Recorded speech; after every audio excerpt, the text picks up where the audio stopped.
This story is titled, My Fiancé Accused Me of Cheating, and Her Dad and Brothers Physically Attacked Me. Now the truth is out and they want reconciliation. Hey everyone, before we jump into today's video, I need your help. We've noticed the channel is losing some traction, and subscribing is one of the best ways you can support us. It's quick, free, and it helps us keep bringing you awesome content. Your support means the world. Let's keep this channel growing together. Thanks so much. Now let's start the video. Alright, so this might get a little long, but I need to get it all out.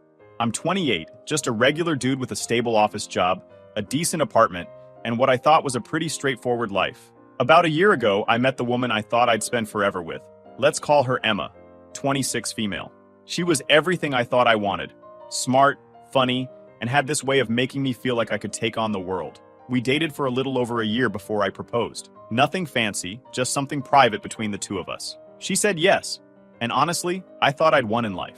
A few weeks later, we had an engagement party at her parents' place. It wasn't anything flashy, just family and close friends, and I thought everything was perfect. Looking back though, I realized there were warning signs. Small things that didn't seem like a big deal at the time. Her mom, for one, had this weird way of talking to me. She'd say stuff like, "Oh, it's so nice you're stable. Emma needs someone she can rely on." Or, "You're such a hard worker. It must be tough not having family connections to lean on." At first, I thought it was just her being awkward, but now I see it for what it was. Judgment. Her dad was a little easier to deal with. He seemed chill on the surface, but it was clear he deferred to her mom on pretty much everything. Then there were her brothers. They were younger than her, and had this overprotective big brother energy that didn't quite make sense given their age. It was like they thought I was stealing their precious sister away. But I didn't let any of it bother me. I loved Emma, and I figured the family stuff would work itself out eventually. I mean, once we were married, they'd have to accept me, right? That's just how these things work. Or at least, that's what I told myself. Fast forward about 8 months into our engagement, and things started to get weird. It wasn't anything huge at first, just little things. Emma started acting more guarded, like she didn't trust me as much. She'd ask questions that felt off. "Who did you have lunch with today?" Or, "Why didn't you text me back during your break?" I chalked it up to wedding stress. People get anxious when planning a big life event, and I thought that's all it was. But then, one random Saturday afternoon, she came into my apartment looking like she'd been rehearsing an argument all day. She had her phone in her hand, and the second she saw me, she said, "We need to talk." Great. The 4 scariest words in any relationship. Forget "I love you" or "Will you marry me?" This is the one that sends chills down your spine every time. I don't know about you, but those 4 words never mean something good. I put my phone down and said, "All right, what's up?" Instead of answering, she shoved her phone in my face. On the screen were these blurry, low-quality photos of me leaving a restaurant with a woman. I blinked at the screen, trying to figure out if I was supposed to recognize myself in the grainy, Bigfoot-level photos. Honestly, I've seen better resolution on memes. "That's Sarah," I said after a second. "She's a co-worker. We grabbed lunch last week. What about it?" Emma folded her arms and stared at me like I'd just confessed to murder. "What about it?" she repeated sarcastically. "How about the fact that you didn't tell me about it? Or that you're sneaking around with another woman behind my back?" Her words hit me deep. This was Emma, the woman who used to look at me like I was her whole world, now staring at me like I was some stranger she'd caught in a lie. I couldn't understand how we got here. We'd built our relationship on trust, or at least I thought we had. But now she was acting like everything I'd ever said or done didn't matter. I asked, "Sneaking around? Are you serious right now?" "It was just lunch. We talked about work stuff, that's it." But she wasn't hearing me. "Do you think I'm stupid? I've seen this before. You're just like every other guy who says one thing and does another." At this point, I was starting to get frustrated. How could she believe something like this without even asking me first? It was like all the times I'd been honest, all the ways I'd shown her how much she meant to me, had just vanished from her memory. I said, trying to calm things down, "Emma, I'm telling you the truth. Sarah's a co-worker, and we had lunch to discuss the project we're both working on. If you don't believe me, I can show you the emails we exchanged setting it up." Her expression didn't change. If anything, she looked angrier. "Emails? Oh, so now you're covering your tracks with emails? Unbelievable." I felt like I was in a trash movie. No matter what I said, she was stuck in her own version of the story, and I was the villain. "Emma, listen to me," I said, trying to stay calm. "There's nothing going on between me and Sarah. I love you. I wouldn't cheat on you. Why don't you trust me?" She let out this weird, bitter laugh that didn't even sound like her. "Why don't I trust you? Maybe because you've been lying to my face this whole time." Lying? Are you serious right now? I shot back. When have I ever lied to you? You know me better than this. What's going on with you? She gave me this cold, dead stare. Do I though? Because right now, I don't even know who you are. That one stung, not gonna lie. I tried to keep my cool though. Come on, Emma, think for a second. When have I ever given you a reason not to trust me? You see some crappy photos and suddenly I'm a liar? Why wouldn't you just ask me first? You know I'd tell you the truth. She shook her head like I wasn't even worth the effort. Why should I? I saw the pictures. That's all I need to know. Seriously? You're gonna hang everything on some blurry-ass pictures? You didn't even stop to ask me what they were about. You're just jumping straight to the worst conclusion, like you've been waiting for an excuse. Her face was so cold, so unrecognizable, that for a moment, I wondered if I'd ever really known her. She wasn't budging. It was like she'd already decided I was guilty the second she walked in the door. Nothing I said was gonna change that. And that's when it started to click for me. This wasn't normal. This wasn't her just being mad about some misunderstanding. This was her straight up thinking I was the worst person alive, like she wanted to believe it. I tried to be gentle. This isn't like you. What's really going on here? Why are you doing this? Still nothing. Just that same closed off look. So I took a shot in the dark. Let me guess. Your mom's behind this, isn't she? She's been feeding you this garbage, and now you're just running with it. Her jaw tightened. She didn't say a word, but she didn't need to. That look told me everything. Wow, I muttered, laughing bitterly. So that's how it is. Your mom shows you a couple of crappy pictures, and suddenly I'm the bad guy? You'd rather believe her than me? After everything we've been through? She didn't even flinch, just stood there, like she was already done with me. That's when I realized I was wasting my breath. It wasn't just about the pictures. She'd already made up her mind. Someone had been in her ear, but whoever it was, they'd poisoned the well. And as bad as it felt in that moment, I didn't know the half of it. Things were about to get a hell of a lot worse. Now, as I was still sitting there trying to process what had just happened, I heard banging on my front door. Not knocking, banging like someone was trying to break it down. Before I even had a chance to ask who it was, the door flew open and there they were. Emma's dad and her two brothers. They looked furious, and I could tell right away that they weren't here for a peaceful chat. Her dad pointed a finger at me and shouted, "You've been messing with my daughter's heart, you piece of garbage. You think you can just play her like that and get away with it?" For a split second, I thought about running. Not because I was scared, but because I knew there was no reasoning with these people. They weren't here to listen. They were here to punish me for something I didn't even do. And the worst part? Emma was standing right there, watching it happen. I was completely blindsided. "What are you talking about?" I said, trying to keep my voice steady. "This is a huge misunderstanding. I didn't cheat on Emma. Those photos are nothing. They're not what you think." One of her brothers stepped forward, cracking his knuckles like he'd been waiting for this moment. I swear, the way he was cracking his knuckles, you'd think he was about to challenge me to a duel or audition for a mob movie. He said, "Oh, so you're saying Emma's lying now? You're gonna call my sister a liar to my face?" I took a step back, holding up my hands. "No, I'm not saying that. I'm saying someone's feeding her false information. I didn't do anything wrong. If you give me 2 minutes, I can prove it." But they weren't interested in proof. They were already convinced I was guilty. Her dad got in my face. "You're a liar, piece of trash, plain and simple. Men like you don't deserve women like my daughter." And the first punch landed. It came out of nowhere, hitting me square in the jaw. Before I could even react, the second brother grabbed me by the collar and shoved me against the wall.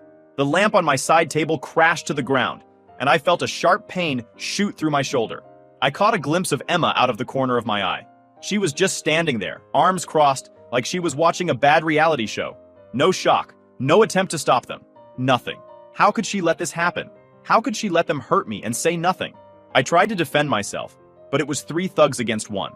They were yelling, throwing accusations and fists at the same time. It felt like they'd been waiting for this opportunity, like they'd been looking for an excuse to take me down. "Admit it!" one of them shouted. "Admit you've been cheating on her!" "I didn't!" I shouted back, trying to block another punch. "I swear I didn't cheat!" It didn't matter what I said. They weren't there to listen. They were there to punish me. At some point, I ended up on the floor, trying to cover my face as they kicked me. My ribs felt like they were on fire, and my head was spinning. Lying there, I stopped trying to fight back. What was the point? They didn't want the truth. They wanted someone to blame. And as much as I wanted to get up and defend myself, the betrayal of seeing Emma just stand there hurt more than any of the punches they threw. And then, just as suddenly as it started, it stopped. Her dad stood over me, breathing heavily, while one of the brothers pulled him back. "That's enough," he said. "Let's get out of here before we really hurt him." As they walked toward the door, her dad looked back at me. If I see you near my daughter again, I won't hold back next time. Consider this a warning. Emma was standing in the doorway looking at me. She didn't look upset or worried. She looked cold, detached, like she didn't care that I was lying there, bruised and bleeding. "The engagement off," she said. "You're lucky they didn't break your bones." And just like that, they were gone. I lay there for a while, trying to catch my breath and process what had just happened. My living room was a mess. Furniture overturned, a broken lamp, blood on the carpet. I tried to get up, but my body felt like it had been hit by a truck. Eventually, I managed to crawl to my phone and call a friend to take me to the hospital. The doctor patched me up, some bruised ribs, a split lip, and a mild concussion. He asked me what happened, and when I told him, he just shook his head. "You should report this," he said. "People like that don't stop unless they face consequences." I didn't know what to do. Every part of me was boiling. My fists clenched so hard my nails dug into my palms. I wanted to show up at their house and make them feel even a fraction of what they'd put me through. But I forced myself to stay in control, even though the anger was burning through me like fire. Forgetting about it? Letting it go? No way. I'd been pushed around, falsely accused, and treated like I didn't matter for too long. They weren't getting away with this. Not this time. By the time I left the hospital, I had made up my mind. I wasn't going to let them walk all over me. This wasn't just about the fight. It was about respect, about standing up for myself. The next day, I called a lawyer friend and told him everything. He listened carefully, then said, "You need to file a police report, and you need to do it now. The longer you wait, the harder it'll be to prove what they did to you." So I did. I went to the police station, filed the report, and let them take photos of my injuries. The officers were sympathetic, nodding as I explained what had happened. They assured me they'd investigate, but they also warned me that cases like this could take time. I should have felt some sense of relief, but I didn't. I just felt empty. The woman I thought I was going to spend my life with had not only believed a lie about me, but had let her family assault me over it. I didn't know how things would play out, but I knew one thing for sure. I wasn't going to back down. They thought they could scare me into silence, but they were wrong. This was just the beginning. About a week later, I got this random call. The number wasn't saved in my phone. On the other end was her uncle. Let's call him Uncle Joe. I barely knew the guy. I'd met him maybe twice at family events, and both times he seemed like the quiet type who stayed out of drama. So when he said, "We need to talk," I was like, okay? We set up a meeting at this diner off the highway. Real middle-of-nowhere vibes. When I got there, he was already sitting in a booth. I slid into the seat across from him, and before I could even say hi, he leaned in and whispered, "You deserve to know the truth." Now, when someone says something like that, you know it's about to get wild. I just nodded and let him talk. Turns out this whole mess wasn't some misunderstanding or a heat-of-the-moment thing. Nope, it was a damn setup. Because why settle for regular family drama when you can crank it up to supervillain levels, right? "Her mom never liked you," Uncle Joe said, glancing around like someone might be eavesdropping. "She's been trying to break you two up for months. She wants Emma to marry this other guy. Family friend, lots of money, big connections." I just stared at him, trying to wrap my head around what he was saying. "Wait, so you're telling me her mom, what, framed me?"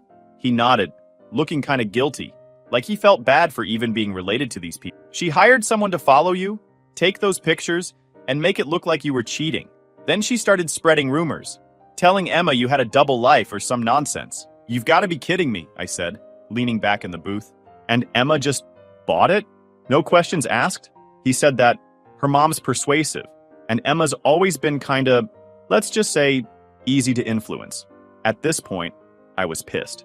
Like beyond pissed. It wasn't just that they'd ruined my relationship. They'd trashed my reputation, wrecked my apartment, and left me with actual bruises. "Do you have proof of any of this?" I asked, trying to keep my voice steady. Uncle Joe nodded and pulled out a USB drive, sliding it across the table. Texts, emails, all of it. Her mom wasn't exactly subtle about what she was doing. I grabbed the drive and thanked him, though I didn't really know what else to say. My head was spinning. As I drove home, I kept replaying everything in my mind. Her mom had planned this whole thing, like actually planned it, and Emma just went along with it.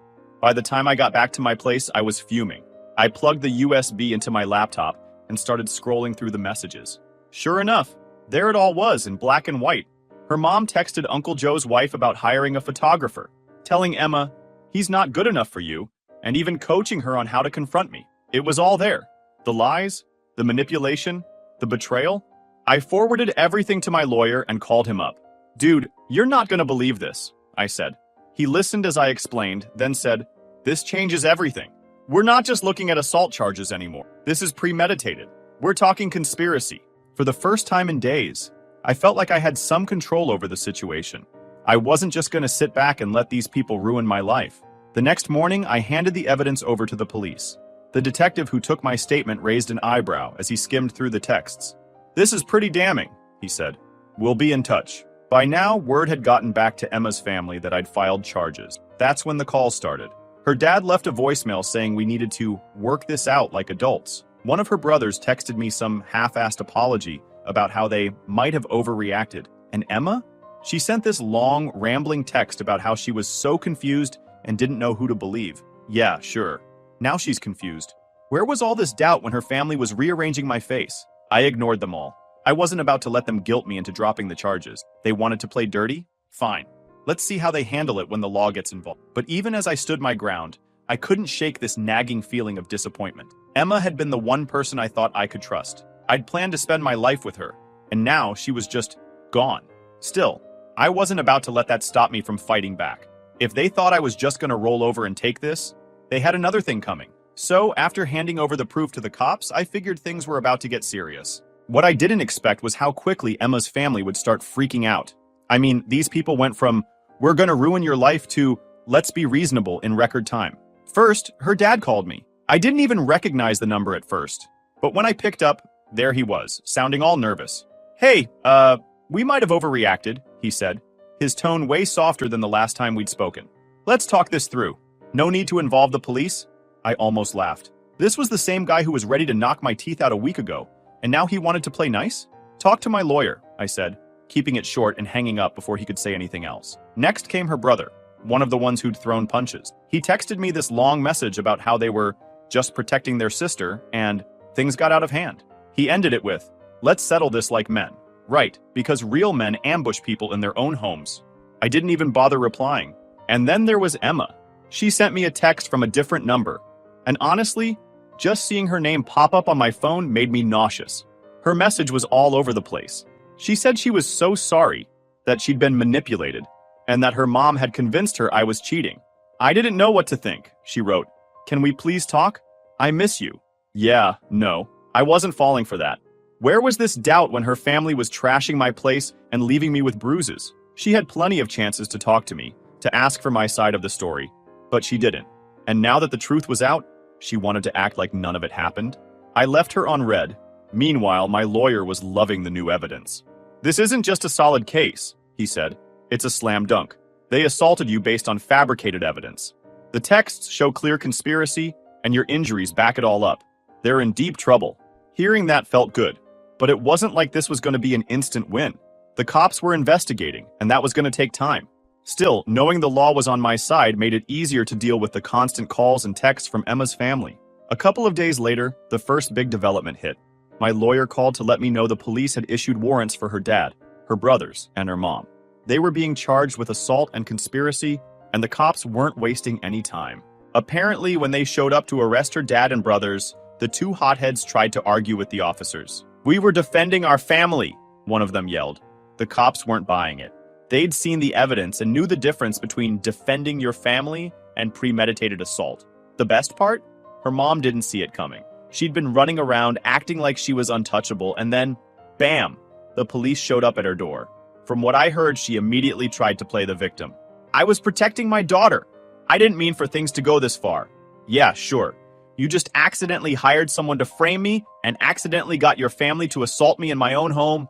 Totally believable. It was around this time that Emma started getting more desperate. She left me a voicemail, her voice shaky like she'd been crying for hours. "I didn't know," she said. "I swear I didn't know what they were planning. Please, let's talk. I need to explain." But the thing is, there was nothing left to explain. She might not have known her mom set this all up, but she still chose to believe those fake photos over me. She didn't even give me a chance to defend myself before letting her family wreck my life. The way I saw it, if she could turn on me that easily, there was no way I could ever trust her again. So, I deleted the voicemail and blocked her number. By now, her family must have realized how bad things were looking for them, because they tried a new angle: bribery. One of her cousins, who I'd only met once at a Christmas party, showed up at my office parking lot. "Hey man, can we talk?" he said, walking up to me like we were old friends. I stopped and asked, What do you want? They feel awful about what happened, he said, holding his hands up like he was trying to calm me down. No one wants this to go to court. They're willing to cover your medical bills, maybe throw in a settlement if you'll drop the charges. I just stared at him. So, they think they can pay me off and make this go away? Look, I'm just the messenger, he said, shrugging. No one's saying what they did was okay, but a trial's gonna get messy. For everyone. I shook my head. Tell them I'm not interested. They can explain themselves in court. The cousin looked like he wanted to argue, but I was done. I got in my car and drove off, leaving him standing there. At this point, I wasn't just fighting for justice, I was fighting for myself. These people thought they could mess with my life, ruin my relationship, and get away with it.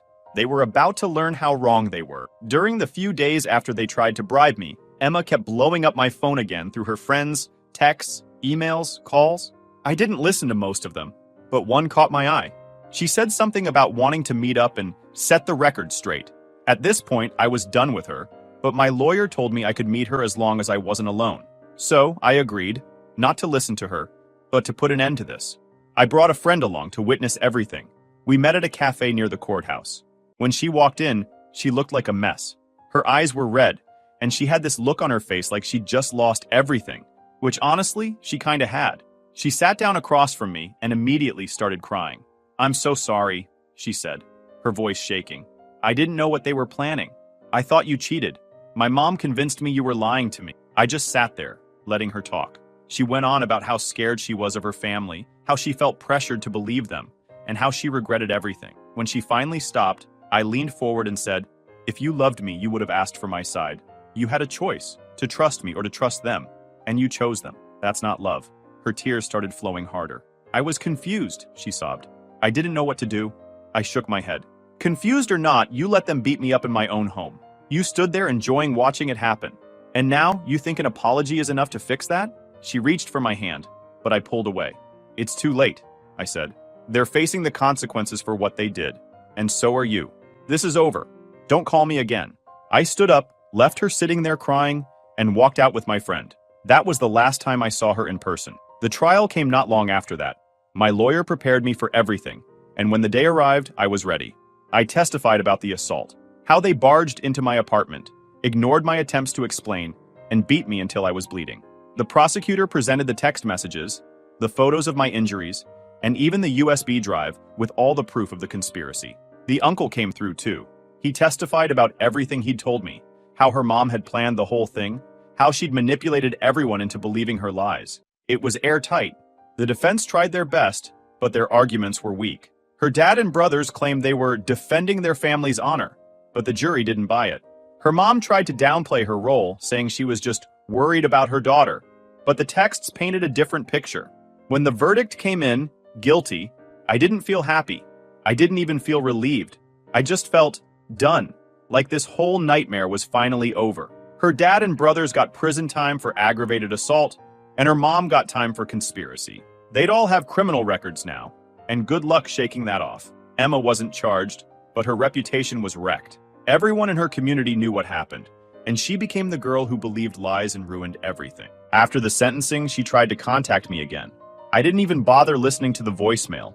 I just blocked her number and deleted the message. The truth is, I'm done with that chapter of my life. It's over. They thought they could break me, but I came out of it stronger. Now, I'm focusing on myself, building a life where no one can take advantage of me again. Justice was served, and I'm moving on. That's all there is to it. And to anyone reading this who's dealing with toxic people or situations, here's my advice. Know your worth. Don't let anyone make you feel small or powerless. Stand your ground, because at the end of the day, you deserve respect, and the only person who can truly fight for you is you.